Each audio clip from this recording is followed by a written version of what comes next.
আপনার হাতের মোবাইল বলে দিবে কোন জায়গায় যাবেন, সেই জায়গার নাম লেখার সাথে সাথে বলে দিবে সেইখানে কত দূর এবং গাড়ি দিয়ে যেতে কত সময় লাগবে, মোটরসাইকেল দিয়ে কত সময় লাগবে, হাইটে গেলে কত সময় লাগবে।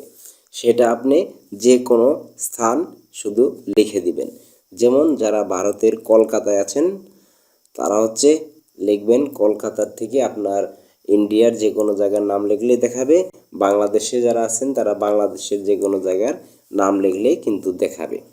ধরেন আমি বাংলাদেশ থেকে এখানে আমি ঢাকা থেকে আশেপাশের যত জেলা বা থানা পড়ে যেখানেই নাম লিখি না কেন সব কিছু কিন্তু দেখাবে, ওই একই সিস্টেম সব জায়গায়। তো চলুন আমরা আগে সেই অ্যাপসটা পরিচিত হই এবং কিভাবে কাজ করে সেটা দেখে আসি। তো এখন আমরা ডিফল্ট একটা এই দেওয়াই থাকে। এখন দেখেন এখানে গুগলের এখানে যদি ক্লিক করি, এই যে ম্যাপস অথবা সেটের বাইরেও দেওয়া থাকে যে এখানে, তো আমার ভিতরে আছে, আমি এখানে ক্লিক করলাম, এই যে ম্যাপসে ক্লিক করলাম। এই যে আমাদের দেশ, এখানে আমি ঢাকায় আছি। ধরেন ঢাকার থেকে এই যে দেখেন কলকাতা। তো এরকমভাবে আপনার যদি এখানে দেওয়া আছে না, আপনি কিন্তু এটা কিন্তু আমার এখনও সার্চ করি নাই।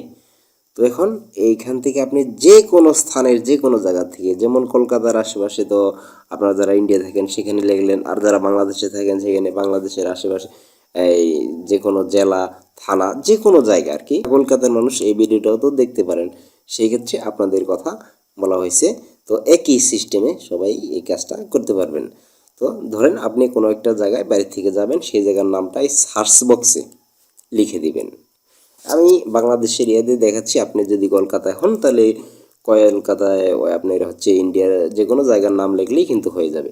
তো আমি বাংলাদেশ আর ইন্ডিয়াতে দেখাবো যাতে দুই দেশের মানুষই এটা দেখে উপকৃত হয় সেজন্য। তো আমি এখানে লিখে দেব সার্চ বক্সে কলকাতা। যেহেতু আমি বাংলাদেশ থেকে সেজন্য কলকাতা দিয়ে উদাহরণ দিচ্ছি। লিখে এই যে ওয়েস্ট বেঙ্গল ভারত এখানে ক্লিক করলাম। ক্লিক করার পরে আমি যদি এখন এই যে রিডাইরেকশন এইখানে ক্লিক করব।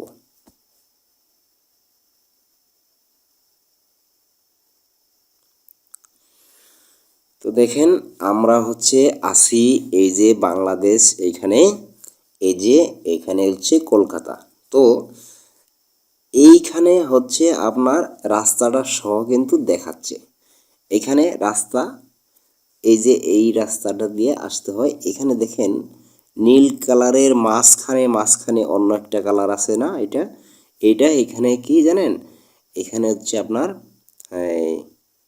অনেক যানবাহন আছে সেই জন্য। আর যদি লাল দেখাইতো, হলুদ দেখাইতো, তাহলে মনে করবেন জ্যাম পড়ছে।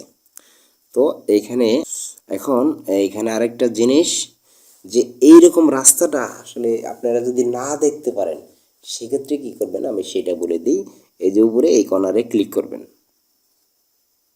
করলেন এখানে যে প্রথমটা ম্যাপ টাইপ এখানে ডিফল্ট দেওয়া থাকে, আপনি এখানে স্যাটেলাইট দিয়েও দেখতে পারবেন। আচ্ছা, এটা ডিফল্টই থাক। ম্যাপ ডিটেলস এখানে যদি যান, এখানে দেখেন যে ট্রাফিক আছে, আমরা যে ট্রাফিকে সিলেক্ট করে রাখছি দেখে রাস্তা দেখাচ্ছে। আপনারা যদি ট্রাফিকে সিলেক্ট না করে থাকেন তাহলে কিন্তু এরকমভাবে দেখাবে না। তো তারপরে কি করলাম, এটা তো আমাদের দেখাইলো। তারপরে এখান থেকে যে কোনো জায়গার নাম কিন্তু লিখতে পারবেন। তো আমি বাংলাদেশ ভারত উদাহরণ দিয়ে এই জন্যই দেখাইছি যে দুই দেশের মানুষই তো এটা ভিডিওটা দেখবে।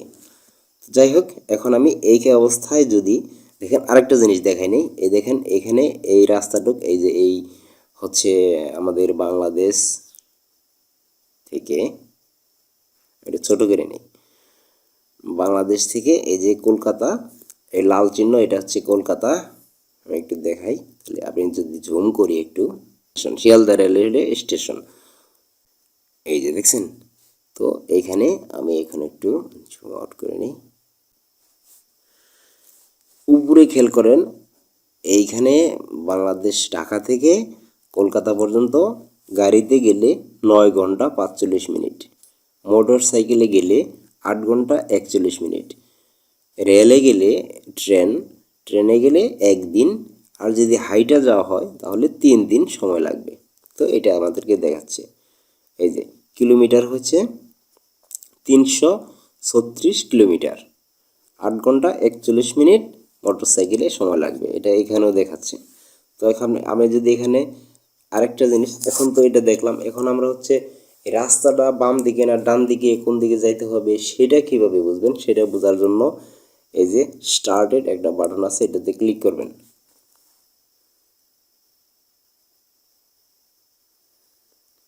এখন আপনি যে জায়গায় আছেন সেই জায়গার থেকে হচ্ছে আপনার লোকেশনে যে জায়গার নামটা লিখছেন সেই জায়গা পর্যন্ত কোন দিক দিয়ে যাইতে হবে, কিভাবে যাইতে হবে সেটা দেখাবে।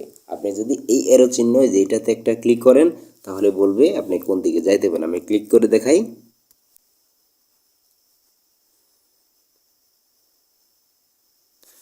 আর এই যে এদিক ওদিক যে ঘুরতেছে এটা হচ্ছে আপনার মোবাইলটা কোন দিকে রাখা আছে সেটা দেখাইতেছে আর কি, মানে মোবাইলটা কোন দিকে ঘোরানো।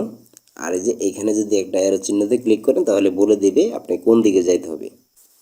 আপনাকে যেদিকে আপনি যাবেন সেদিকে এই চিহ্নটা হচ্ছে ঘুরে ওই দিকে যাবে। আর যদি আপনারা চিহ্নটা না এখানে কোনো গাড়ি চান সেক্ষেত্রে চিহ্নের উপর একটা ক্লিক করবেন। এই যে গাড়ি চলে আসছে এই গাড়ির উপর একটা ক্লিক করবেন, এই যে কার চলে আসলো। তো আশা করি ব্যাপারটা আপনারা অবশ্যই বুঝতে পারছেন। এখন যেদিকে যাইতে ইচ্ছা আপনি সেদিকে যেয়ে যদি অ্যারো চিহ্নতে শুধু ক্লিক করেন তাহলে আপনাকে বলে দেবে ডান দিকে না বাম দিকে না সোজা। তো আশা করি ব্যাপারটা আপনারা বুঝতে পারছেন। এখন হচ্ছে আপনাকে কয়েকটা সেটিংস দেখাবো, সেই সেটিংসগুলো করে নিতে হবে। প্রথমত এই এই যে আপনার লোকেশন বা জিপিএস চালু রাখতে হবে। রাখার পর এই ম্যাপসে এসে এই যে এখানে একটা ক্লিক করতে হবে কর্নারে। ক্লিক করার পর এখানে দেখেন জিমেল দিয়ে লগ ইন করা আছে, আপনারা লগ ইনটা করে নেবেন। এখানে আসা লগ ইন করে নেওয়ার পর সেটিংসে ক্লিক করার পরে এখান থেকে আপনার কয়েকটা অপশন শুধু অ্যাপস ল্যাঙ্গুয়েজ, এখানে আপনি যদি বাংলা রাখতে চান বাংলা রাখতে পারবেন, এখানে ইংলিশ আছে আমি ইংলিশ রেখে দিতেছি। বেগে চলে গেলাম, এখান থেকে হচ্ছে চলে যাবেন কোথায়, সরাসরি এখানে একটু স্ক্রল করবেন, স্ক্রল করার পরে এদিকে আসবেন শু এদিকে আসবেন শু স্কেল অন ম্যাপ, এটাতে একটা ক্লিক করবেন। এটা যেভাবে আছে এই যেভাবে থেকে উপরেরটায় এটা থেকে বেগে চলে যেয়ে তারপরে যাবেন হচ্ছে নেভিগেশন সেটিংসে চলে যাবেন। এখন এখান থেকে এটা নর্মালে আছে, এটা দিতে পারেন, বামেরটাও দিবেন, মাঝখানেরটাই আমি রাখলাম নর্মালে। এখান থেকে আরেকটা সেটিংস ভয়েস আপনাকে যে বলে দিবে কোন দিকে যাবেন সেটার জন্য ভয়েস সিলেকশন ক্লিক করলেন। ক্লিক করার পরে এখান থেকে বাংলা করে নেবেন, স্ক্রল করবেন, এই যে আমার বাংলা করা আছে এভাবে বাংলা করে নেবেন। তো ক্যান্সেল করে দিলাম। আরেকটা সেটিং আছে প্লে টেস্ট সাউন্ড, এই যে এটাতে ক্লিক করে যদি আপনার গন্তব্য ডান দিকে পড়বে। আবার, আপনার গন্তব্য ডান দিকে পড়বে। তো এখন কিন্তু এখানে যে আমাদের কাম শেষ, এগুলো সব কিছু এভাবেই থাকবে। এখন হচ্ছে আমরা বেগে চলে যাব। তো এভাবেই কাজগুলো করে নেবেন সবাই। আমার জন্য দোয়া করবেন আর আমার চ্যানেলটা সাবস্ক্রাইব করে দিন। আল্লাহ হাফেজ।